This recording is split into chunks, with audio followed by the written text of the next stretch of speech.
Hey everyone, welcome back to the channel. So this is going to be a special video. So this is video about a complete coding marathons. We're going to solve complete 5 coding questions here of the previous year NQT. Let's get started. Let me just take a pen here. Okay. Yeah. Okay, the park string plate number function. Okay, we have a function which take a plate number of newly entered car and allocates a position in the list, that is adding car to the parking area to the next position of the latest. Okay, the search. Okay, the search function should return the car position as output for the given input as car plate number. Name plate string have minimum of 6 and maximum of 12 numbers in the cat. Ignored if decorating or separating characters. Okay, used to hold is CPS. CPS is nothing but parking system. Car parking system is equal. Okay, they themselves has given us some default car parking numbers, which means the cars are already parked. So they have asked to complete 2 functions. The first function name is park, second function name is search, and both takes plate number as the input, the string value, and the park, whether if it's a valid if it's a valid car plate number as per the 6 and 12. If it's a valid car plate number, then just park in the CPS. So ideally they means is to add into this CPS list or array.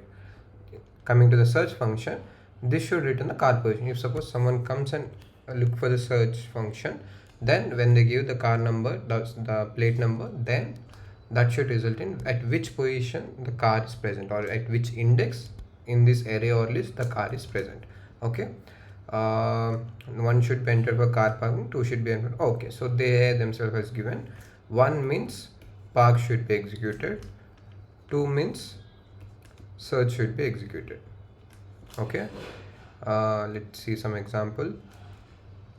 Okay, car parked at position so and so position, and the car position car does not exist. Okay, so let's see an example here. They selected 2 means search, and in the 2 they kept this as a value.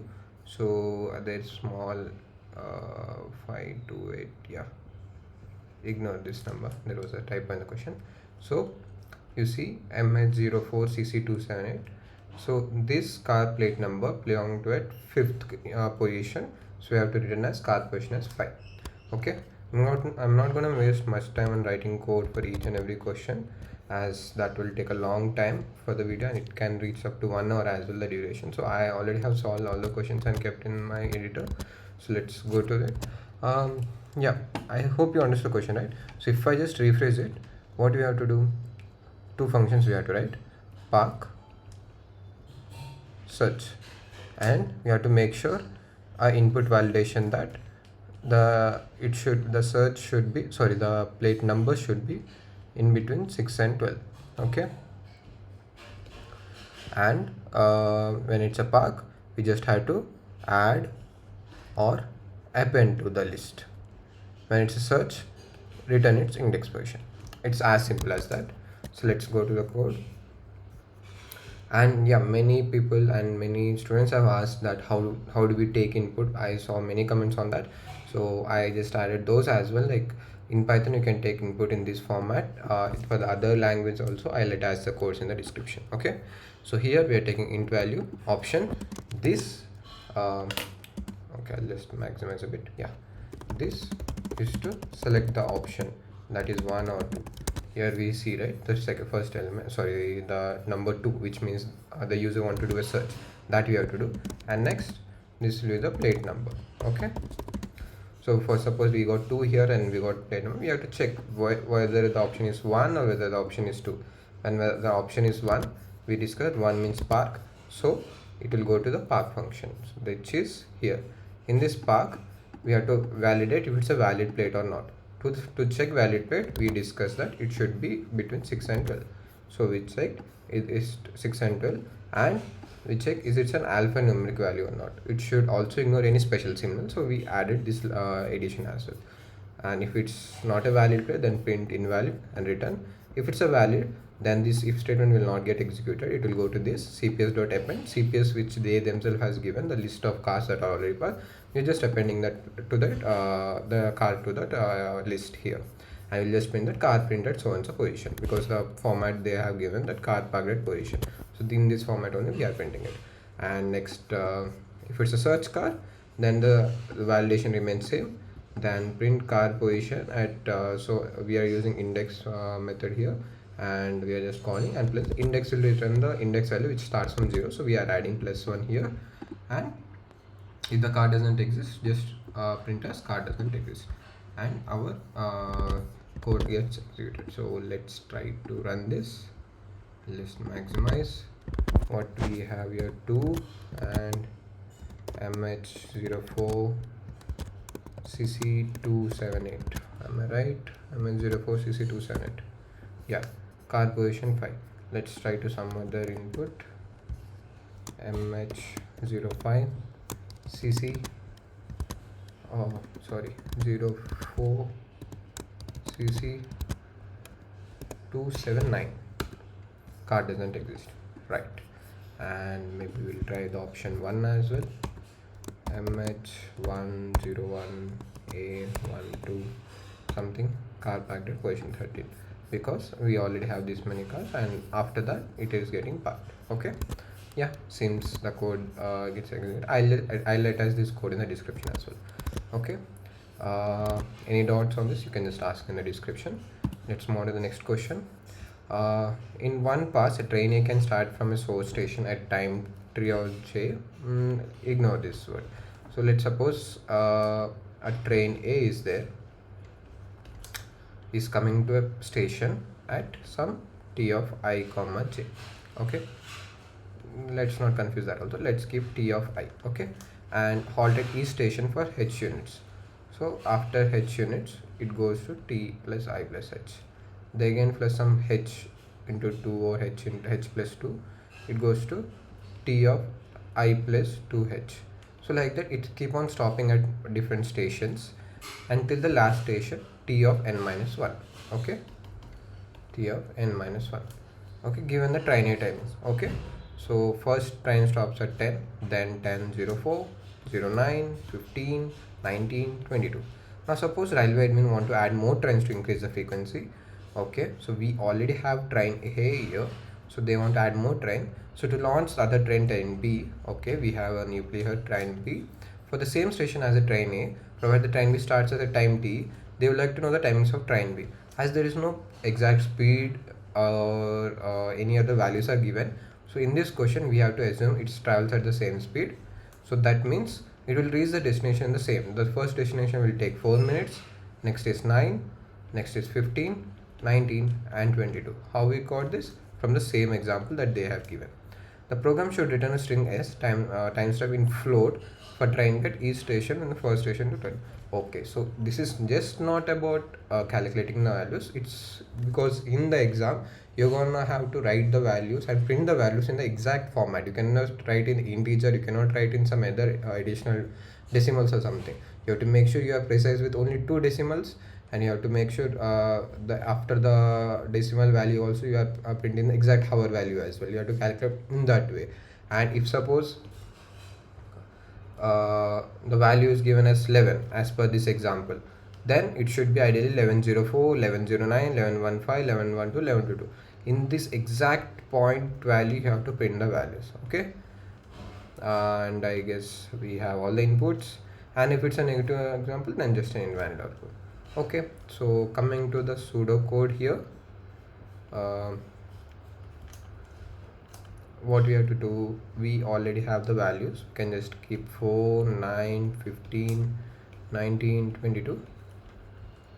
These are the minutes for the traveling. So we'll just take an input. Okay, this we need to split. Okay, I'll take a notepad maybe here. Yeah, this is the second question, right? Train B. If train B comes, we are using the same speed, so it will be 4, 9 and so on, so whatever the time is there. Then let's take an input,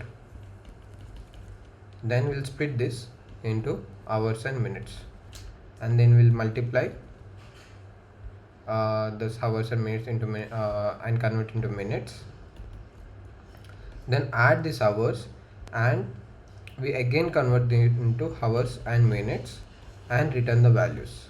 Okay, so it's a basic of into 60, divide by 60, and again converting to hours and keeping in the proper float format with a dot 2f, that is keeping the pressure of 2 decimal values. Okay, let's see the code for that. That will make more sense. Train.py. Yeah, let me just maximize this and let me minimize this one. Okay, so yeah, again taking an input. Let's suppose we are given some 11.00 and we are calling a calculate train b function. So first, hour minute we are splitting by dot. This means the 11 will come here and 00 will be stored in minute, and we have to check whether the hour is in between 24 and minute is in 16, otherwise it's an invalid output, then result in invalid input. Okay, then total minutes will calculate into 60 plus minute. Then for the result, we're gonna calculate hours by divided by 60, minutes by percentile 60, and we'll append the hours 0 2d and 0 2d. This will give the exact 2 decimal values, and for each time we are gonna append the interval, because in intervals we have decided that it's 0 4 5 6 4 3, and based on these intervals only we're gonna keep on adding it, and at the end whatever time is, if it's 11 it's gonna be in this format: 11 11 4 9 15 19 22. Okay, but if it's given as 11 15, then it's the same values will get appended again and again. But the point is, the goal they want the achieve is two things.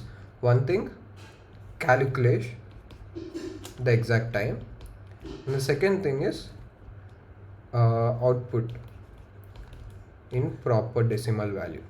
Okay, so any of the calculation might be easy, just like seeing the train A and just printing out them, that is easy, but to exactly format the output, this is where you're gonna, most of the people are gonna fail, and that's where the test case is gonna got you. Okay, so you have to properly write the code in an exact format, and if you don't know, take this as a homework. This is about 2 decimal. How do you take a 4 decimal? How do you take a negative decimal? Just take this as a homework, because formatting is very simple, and if you just lose there and you miss it, then it's going to be a blunder mistake. So just try to do that as a homework, to how exactly you can print the output as per the question that has been asked. Okay, let's try to run this. Maximizing. Yeah, we already have an input 11. You see, we got the output of the train. Okay, so this is how the second question to be done. Let's go to the third question.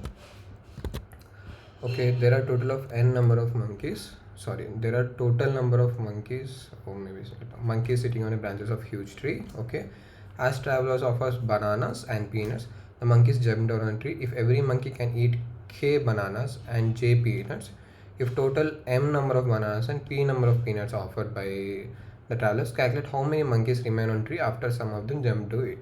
At a time, one monkey gets down and finishes eating and goes to the other side of the road. The monkey who climbed down does not climb up again after eating until the other monkeys finish eating. Monkeys can either eat k bananas or j peanuts if the last monkey there less than k bananas left on the ground, or less than j bananas, so j peanuts left on the ground. Only monkey can eat bananas less than k along with less than k. Okay, write a code to text and okay, the question here is I'll go to the next page.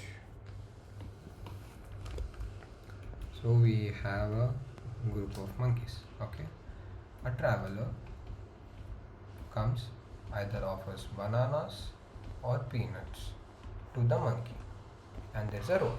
Okay, and once the traveler offers, one monkey gets down. There is a fixed amount of bananas and peanut that a single monkey, that is per monkey, can eat. The monkey will eat and will cross the road.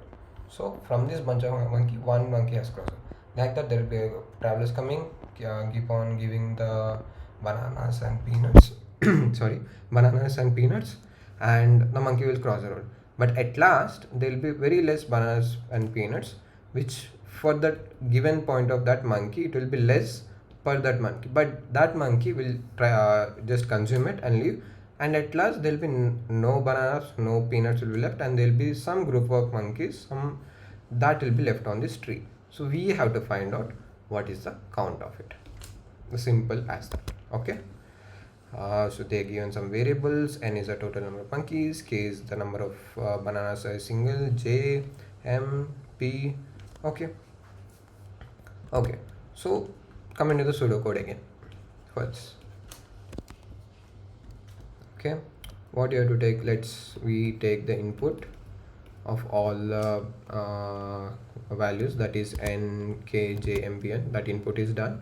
Then after that we just run a for loop and throughout till n, and we will calculate if k is less than m, that is number of eatable bananas is less than the number of bananas left. So from the eatable, how many exactly left, that is m, and same j less than p is the total number, yeah, p is the for the peanuts. So we'll just iterate till this, and we'll also write a condition for the edge case where the last monkey who is coming down and has consuming less number than k or less number than them, we'll just include that. So that also will be included, and after all this we will be left with a count that if we subtract from the total n minus that count will give us the remaining monkeys. Okay, cool. So let's go to the code. Monkey, yeah. So I'm taking a single line input. For the viewers who don't know, this is how we can take a single line input. You can keep map int input of dot split, and in a single line you can take. Otherwise, if you want to take a whole in a line by line, you can run a loop, or you can keep the variables, separate variables, n equal to int of input, k equal to int of input, j equal to int of input in a different lines, and you can achieve this as well. Anything is fine as per the input. So we have taken all the inputs here. Then once we go to here, we have initialized a variable monkeys fed, which we discussed that we need a counter, like here. Sorry. Okay. Yeah, counter. That we're gonna initialize here, and in that loop we'll check if it's m greater than k and m minus k. So every time we'll gonna check that k m is greater than k, means the total number of bananas should be greater than k, then only monkeys will come down and eat it, right? So like that we'll keep on checking, and we'll reduce the total number of bananas and total number of peanuts as well. And for the edge case, if it's less than k and peanut, we just fed for the last monkey and break the loop, and every time we increment the counter. Once at the end, once this is getting breaked, we'll have the monkeys fed. We just have to separate from the total minus the monkeys fed. Okay, let's try to execute this. 22, 312, sorry, yeah, number of monkeys left on the tree is 9, which is true. Okay, yeah, this is how we solve this third problem as well. Let's go to the fourth question. String or character array contains mobile numbers is provided. Verify these numbers are verify these 5 mobile numbers and identify valid as well as invalid numbers. Okay, any number is greater than 10 digits or any characters is considered is invalid. Okay, so we have like invalid conditions, which means it shouldn't be greater than 10, and it should not contain any other characters other than digits. Okay, write a code which will generate a report on the count of total number of invalid mobile numbers. A valid mobile number m should be a digit of 10 with all numerical digits. Okay, do not use any input method, direct accept mobile numbers one after the input and enter q or q to stop. Okay, so again, like I guess in the previous question we discussed, there were 2 takeaways. One was the floating values that we are gonna print, another was the calculations. So these 2 were the takeaway for the test cases. But here also one thing is checking the invalid and other logic, that's the counter. And the second thing here is that we are going to discuss, sorry, the test case that are going to validate is how you take the input. So this is a challenging input. Here we run the loop, a while loop or a for loop, whatever you can say. We run the loop till the q is present. So the q is entered. Until the q is entered, the input should be taken again and again and stored to the list. Okay, so this is one test case here, and this is one more test case. So these 2 are very important here. So here coming to the pseudocode, maybe I'll explain the question and the pseudo. Okay, so have, the question is simple. We have four numbers. Input will be given a list of four numbers one by one. A list of four numbers will be given until someone presses Q or small q. This should be exited. And once we have the list, we have to check how many are invalid here. And invalid conditions are, which we discussed, either it should invalid means it is greater than 10 or it contains some characters. Okay, so two logics. One is to take the input, second is to count the invalid. Okay, let's go to the code. Count individual numbers, and here you can see numbers while true, and this is the input. Okay, you see while true means every time the while loop will get executed because I kept true here, and num equal to input dot strip. If num in q comma q, that means it is q or the small q, then break the loop. Until then just append it. And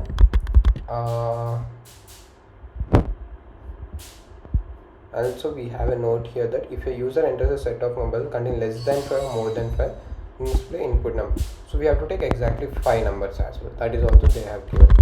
Okay, so that's why we have added a condition that if length of numbers is not equal to 5, print input limit is 5 and return. Invalid count, it's a single line logic where you try to break down. You see here num is digit and length of number is equal to 10. That means it's a 10 digit number, and also it's a digit. I means all the characters that are digits only, there is no other special character or special symbol exist. If both are true, that means it's a mobile number. But if we added a not here, that means if it's not a mobile number, then this will become true, and if it's true, we'll just add 1, and this 1 will keep on, will be adding here again. How many ever ones we are getting here, we are just summing it up. Then that many ones that are equal, that many invalid count, that we are finally printing the invalid count. So maybe, yeah, let me run this. Just comment out, I guess. I'll take this as the input and I'll press Q. See, 3 is the invalid because you see these two are exceeding the count and this has a letter A here. Okay, that's why it's an invalid. So let's try to maybe use the first value here.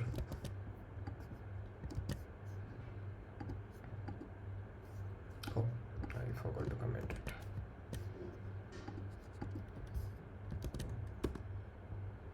Q. You see 2 because I have corrected the last number to the correct mobile number. So there are only 2 invalid, that is this A, and this is the number which is exceeded the 10 characters. Okay, so that's about the fourth problem. Let's go on to the fifth question. Given an array ARR of size t contains a binary digit, 0 represents a biker running through the north. Okay, 1 represents the biker running through the south. Okay, we have 2 bikers. Someone is going north, another is going south. Task is to count crossing bikers in such a way that each pair of crossing n comma s, where 0 less than n less than t, is passing n running to the north and s running to the south. Okay, maybe I'll just simplify the question here with this test case itself. Okay, I'll take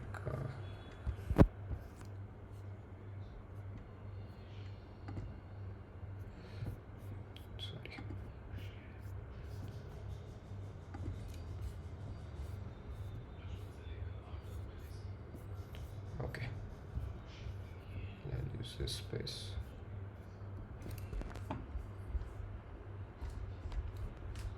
Yeah, the fifth question. I'll take this example 0 1 0 1 1 0 1 0 1 1. So they asked us to calculate the crossovers. What crossovers? How many south 0 1 is south, how many north bikers are crossing the south bikers? So if you see here, this is the not biker, that is 0. And if you see the right side values, there are 1, 2, 3. So for the first north biker, it is crossing the 3 south bikers ahead of him or her.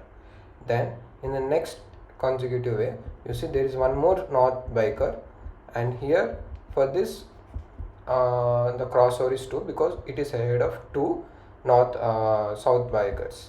So 3 plus 2, and the answer is 5.